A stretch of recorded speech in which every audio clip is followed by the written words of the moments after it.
News ఇంకట్ mic మీడియాకు స్వాగతం. నేను మీ తేజశ్రీ చలపాటి. మా ఛానల్లో నేషనల్, ఇంటర్నేషనల్, లోకల్ న్యూస్ ప్రతిరోజు మీకు అందుతుంది. వార్తలు చూసి అప్డేట్ అవుతూ మా డైలీ పోల్స్ అండ్ క్విజ్లో పాల్గొనండి. ఒక నెలలో ఎక్కువగా సరైన సమాధానాలు ఇచ్చిన వారిలో ఒకరికి సర్ప్రైజ్ గిఫ్ట్ అందుతుంది. 3 నెలలు కొనసాగితే 25,000 గ్రాండ్ రివార్డ్ గెలిచే అవకాశం. న్యూస్ చూడండి, పార్టిసిపేట్ అవ్వండి, గిఫ్ట్స్ గెలుచుకోండి. ఇప్పటి ప్రశ్నను వీడియో చివరిలో అడుగుతున్నాం. చివరి వరకు చూడండి, ఛాన్స్ మిస్ అవ్వకండి. నేటి ముఖ్యాంశాలు. నేటి నుంచి పార్లమెంట్ వింటర్ సెషన్ ప్రారంభం. కీలక బిల్లులు ఎదురులో. ఉపాధి కూలీలకు ఫేస్ రికగ్నిషన్ అటెండెన్స్ దేశవ్యాప్తంగా అమలు కానున్న కొత్త విధానం. ఐటీ రంగంలో పెరుగుతున్న HIV కేసులు, NACO ఆందోళన. కెనడాలో కారులో చిక్కుకుని మృతి చెందిన నవవరుడు, నవవధువు మృతి, కుటుంబం తీవ్ర ఆవేదన. ఆర్థిక శాస్త్రాన్ని రాజకీయాల్లో అడ్డంకించకూడదు. అమెరికా వాణిజ్య ఉద్రిక్తతలపై భారత్ విదేశాంగ మంత్రి జైశంకర్ వ్యాఖ్యలు. నేడు ఆంధ్రప్రదేశ్లో అతి భారీ వర్షాల హెచ్చరిక. పలు జిల్లాల్లో నెమరుకుని సుడిగాళ్ల అవకాశాలు. నేటి మార్కెట్ అప్డేట్. స్టాక్ మార్కెట్ స్థిరంగా. ఏపీలో బంగారం, వెండి, ఇంధన ధరల్లో స్వల్ప మార్పులు.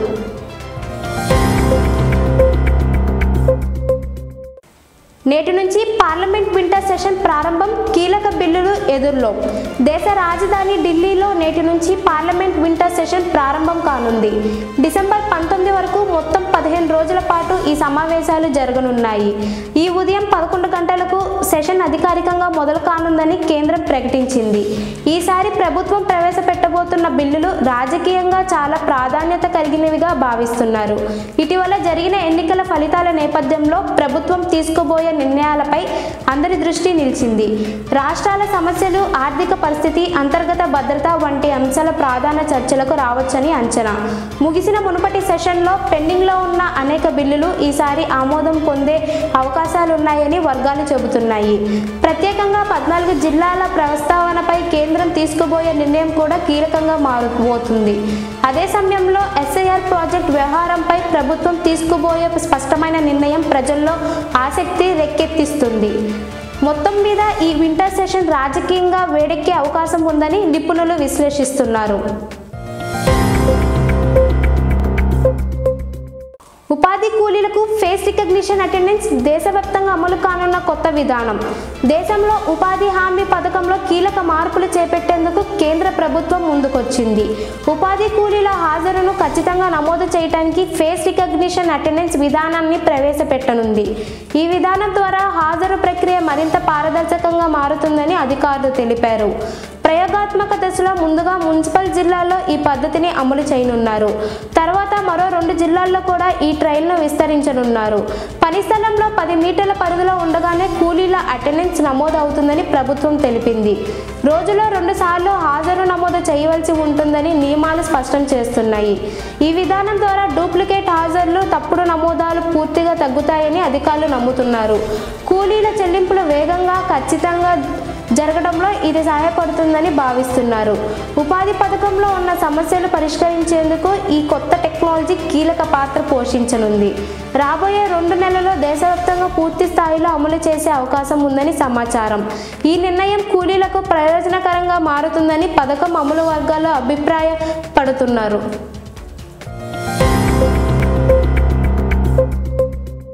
ఐటీ రంగంలో పెరుగుతున్న HIV కేసులు, NACO ఆందోళన. దేశంలో ఐటీ రంగానికి చెందిన వారిలో HIV కేసులు పెరుగుతున్నట్లు జాతీయ ఎయిడ్స్ నియంత్రణ సంస్థ NACO వెల్లడించింది. తాజాగా విడుదల చేసిన నివేదికల్లో ఈ ఆందోళనకరణ గణాంకాలు బయటపడ్డాయి. ముఖ్యంగా ఇంజెక్షన్ల వినియోగం, ఆరోగ్య జాగ్రత్తల లోపం వంటి కారణాలు కేసులు పెరగడానికి దారితీస్తాయని అధికారులు చెబుతున్నారు. వైవాహిక జీవితంలో కూడా కేసులు గుర్తించబడుతున్నాయని వైద్య నిపుణులు తెలిపారు. దేశవ్యాప్తంగా HIV పరీక్షలు పెంచాలని ప్రభుత్వాన్ని NACO విజ్ఞప్తి చేసింది. ప్రజల్లో అవగాహన కార్యక్రమాలు మరింత బలంగా చేపట్టాల్సిన అవసరం ఉందని స్పష్టం చేసింది. మహారాష్ట్ర రాష్ట్రంలో అత్యధికంగా సుమారు 3,62,000 కేసులు నమోదైనట్లు నివేదిక పేర్కొంది. ఆ తర్వాత స్థానంలో ఆంధ్రప్రదేశ్ ఉంది. మొత్తం 2,75,528 HIV కేసులు నమోదయ్యాయి. ఈ పెరుగుతున్న కేసులపై రాష్ట్ర ప్రభుత్వాలు కఠిన చర్యలు తీసుకోవాలని నిపుణులు సూచించారు. వైద్య పరీక్షలు, ముందస్తు జాగ్రత్తల అవగాహన ఇవే హెచ్ఐవి నియంత్రణకు ప్రధాన మార్గాలని అధికారిక నొక్కి చెబుతుంది.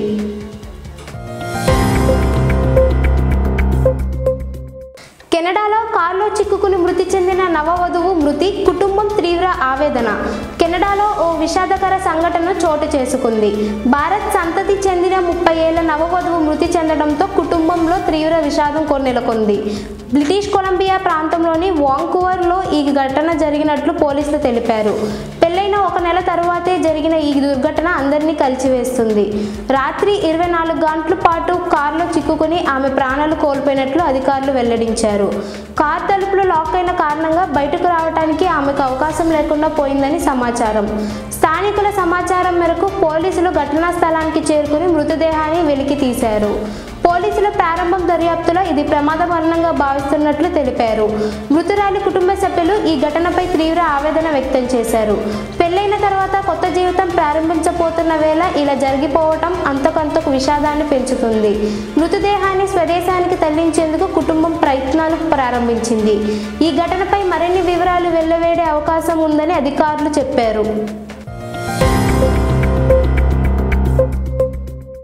ఆర్థిక శాస్త్రాన్ని రాజకీయాలు అడ్డంకించకూడదు. అమెరికా వాణిజ్య ఉద్రిక్తతలపై భారత్ విదేశాంగ మంత్రి జైశంకర్ వ్యాఖ్యలు. అమెరికా చైనా వాణిజ్య ఉద్రిక్తతలపై విదేశాంగ మంత్రి జైశంకర్ కీలక వ్యాఖ్యలు చేశారు. ఆర్థిక శాస్త్రాన్ని రాజకీయాలు అడ్డంకించడంపై ఆయన తీవ్ర ఆందోళన వ్యక్తం చేశారు. దేశాలు తమ స్వార్థ ప్రయోజనాల ఆధారంగా తీసుకునే నిర్ణయాలు ప్రపంచ ఆర్థిక వ్యవస్థపై ప్రభావం చూపుతాయని ఆయన స్పష్టం చేశారు. అమెరికా ఇటీవల తీసుకున్న వాణిజ్య నిర్ణయాలు ప్రపంచ మార్కెట్లో స్పష్టమైన ఉద్రిక్తతకు దారితీస్తాయని జైశంకర్ అన్నారు.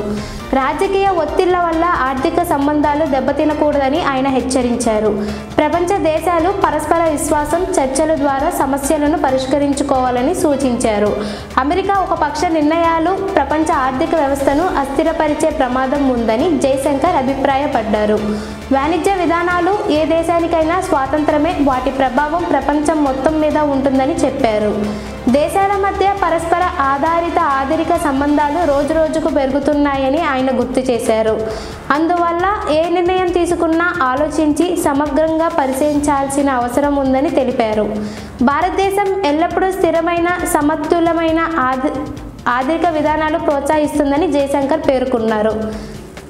ఆర్థిక విభేదాలను డిప్లొమసీ మరియు చర్చల ద్వారానే పరిష్కరించుకోవడం ఉత్తమ మార్గమని ఆయన అన్నారు. నేడు ఆంధ్రప్రదేశ్లో అతి భారీ వర్షాల హెచ్చరిక, పలు జిల్లాల్లో నెమురుకుని సుడిగాలుల అవకాశాలు. ఆంధ్రప్రదేశ్లో ఈరోజు అతి భారీ వర్షాలు కురిసే అవకాశం ఉందని ఏపీఎస్డీఎంఏ హెచ్చరిక జారీ చేసింది. దిత్వా ప్రభావంతో రాష్ట్రంలోని పలు ప్రాంతాలు ఇప్పటికే మబ్బులతో కమ్ముకున్నాయి. ముఖ్యంగా నెల్లూరు, తిరుపతి జిల్లాల్లో భారీ నుంచి అతి భారీ వర్షాలు పడతాయని అధికారులు ప్రకటించారు. కోస్తాంధ్రలోని కొన్ని మండలాల్లో ఉరుములు, ఈదురుగాలులతో కూడిన వర్షాలు కురిసే అవకాశం ఉంది. కృష్ణా, గుంటూరు, బాపట్ల, ఏలూరులో కూడా భారీ వర్షాలు పడవచ్చని వాతావరణ శాఖ తెలిపింది. ప్రభావిత ప్రాంతాల్లో ప్రజలు అప్రమత్తంగా ఉండాలని, అవసరం లేకుండా బయటికి వెళ్లవద్దని సూచనలు జారీ చేసింది. అనంతపురం, కడప, చిత్తూరు జిల్లాలో మోస్తరు వర్షాల నుండి భారీ వర్షాలు కురిసే అవకాశం ఉంది. కొన్ని చోట్ల రహదారులపై నీరు నిలిచే పరిస్థితులు ఎదురవుతాయని అధికారులు తెలిపారు. ముఖ్యంగా లోయల ప్రాంతాల్లో జాగ్రత్తలు తీసుకోవాలని కలెక్టర్లు అన్ని అధికారులకు ఆదేశాలు ఇచ్చారు. చేపల వేటకు వెళ్లే మత్స్యకారులకు సముద్రంలోకి వెళ్లవద్దని అధికారులు హెచ్చరించారు. వర్షాల తీవ్రతను దృష్టిలో ఉంచుకుని అత్యవసర సిబ్బందిని సిద్ధంగా ఉంచినట్లు ప్రభుత్వం తెలిపింది. కడప, నెల్లూరు, అనంతపురం జిల్లాల్లో విద్యుత్ అంతరాయాల మరియు చెట్లు కొట్టుకుపోయే అవకాశాలు ఉన్నందున ప్రజలు జాగ్రత్తగా ఉండాలని సూచించారు. నేటి మార్కెట్ అప్డేట్. స్టాక్ మార్కెట్ స్థిరంగా. ఏపీలో బంగారం, వెండి, ఇంధన ధరల్లో స్వల్ప మార్పులు. నేటి ట్రేడింగ్లో భారత్ స్టాక్ మార్కెట్ స్వల్ప హెచ్చు తగ్గుదలతో స్థిరంగా కొనసాగుతుంది. సెన్సెక్స్ మరియు నిఫ్టీ ప్రారంభ గంటల్లో మిశ్రమ సంకేతాలతో ముందుకు సాగాయి. గ్లోబల్ మార్కెట్లో పడిపోవడం వల్ల కొంత ఒత్తిడి కనిపించినప్పటికీ దేశీయ పెట్టుబడిదారులు కొనుగోలుతో మార్కెట్ నిలకడగా ఉంది. ఇక ఆంధ్రప్రదేశ్లో బంగారు ధరలు స్వల్పంగా పెరిగినట్లు జ్యువెలరీస్ అసోసియేషన్ తెలిపింది. 22 క్యారెట్ బంగారం ఈ రోజు గ్రాముకు సుమారు 11,900 కాగా 24 క్యారెట్ బంగారం ధర 12,980 వద్ద ట్రేడ్ అవుతుంది. వెండి ధరలు కూడా స్వల్ప మార్పులు చూపిస్తూ ఈ రోజు గ్రాముకు దాదాపు 192 వద్ద ఉన్నాయి. పెట్రోల్ ధర విషయంలో కూడా పెద్ద మార్పులు లేకుండా విజయవాడలో లీటర్ 109 రూపాయల 63 పైసల వద్ద కొనసాగుతుంది. డీజిల్ ధర కూడా అలాగే స్థిరంగా ఉండి లీటర్ 97 రూపాయల 47 పైసలుగా నమోదయ్యింది. అంతర్జాతీయ క్రూడ్ ఆయిల్ మార్కెట్లో స్వల్ప ఊగిసలాట కొనసాగుతుండటంతో వచ్చే రోజుల్లో ఇంధన ధరల్లో మార్పులు రావచ్చని నిపుణులు చెబుతున్నారు. మొత్తం మీద మార్కెట్ బంగారం, వెండి, పెట్రోల్ ధరలు నేడు స్థిరంగా ఉండగా పెట్టుబడిదారులు మరియు వినియోగదారులు పెద్ద మార్పులు ఆశించాల్సిన అవసరం లేదని అధికారులు పేర్కొన్నారు. నేటి ముఖ్యాంశాలు. నేటి నుంచి పార్లమెంట్ వింటర్ సెషన్ ప్రారంభం. కీలక బిల్లులు ఎదురులో. ఉపాధి కూలీలకు ఫేస్ రికగ్నిషన్ అటెండెన్స్ దేశవ్యాప్తంగా అమలు కానున్న కొత్త విధానం. ఐటీ రంగంలో పెరుగుతున్న HIV కేసులు, NACO ఆందోళన. కెనడాలో కారులో చిక్కుకుని మృతి చెందిన నవవరుడు, నవవధువు మృతి, కుటుంబం తీవ్ర ఆవేదన. ఆర్థిక శాస్త్రాన్ని రాజకీయాల్లో అడ్డంకించకూడదు. అమెరికా వాణిజ్య ఉద్రిక్తతలపై భారత్ విదేశాంగ మంత్రి జైశంకర్ వ్యాఖ్యలు. నేడు ఆంధ్రప్రదేశ్లో అతి భారీ వర్షాల హెచ్చరిక. పలు జిల్లాల్లో నెమరుకుని సుడిగాళ్ల అవకాశాలు. నేటి మార్కెట్ అప్డేట్. స్టాక్ మార్కెట్ స్థిరంగా. ఏపీలో బంగారం, వెండి, ఇంధన ధరల్లో స్వల్ప మార్పులు. ఇప్పటి న్యూస్ అప్డేట్లు ఇవే. ఈ న్యూస్కి సంబంధించిన క్వశ్చన్ అండ్ పోల్ జాగ్రత్తగా వినండి. పోల్: ఆర్థిక శాస్త్రాన్ని రాజకీయాలు అడ్డంకించకూడదు, అవునా కాదా? క్విజ్: రోజులో ఎన్నిసార్లు ఉపాధి కూలీలు హాజరు నమోదు చేయవలసింది? ఈ న్యూస్ వీడియోలో జవాబు ఎక్కడ ఉందో ఆ టైం ఫ్రేమ్ని మెన్షన్ చేసి మీ సమాధానాన్ని కమెంట్లో పెట్టండి. న్యూస్తో అప్డేట్ అవ్వండి, గిఫ్ట్స్తో సెలబ్రేట్ అవ్వండి. మరిన్ని అప్డేట్స్ కోసం మా ఛానల్ని ఫాలో అవ్వండి. Please like, share, subscribe and do comment. మళ్ళీ మధ్యాహ్నం వీడియోలో కలుద్దాం. రెడీగా ఉండండి.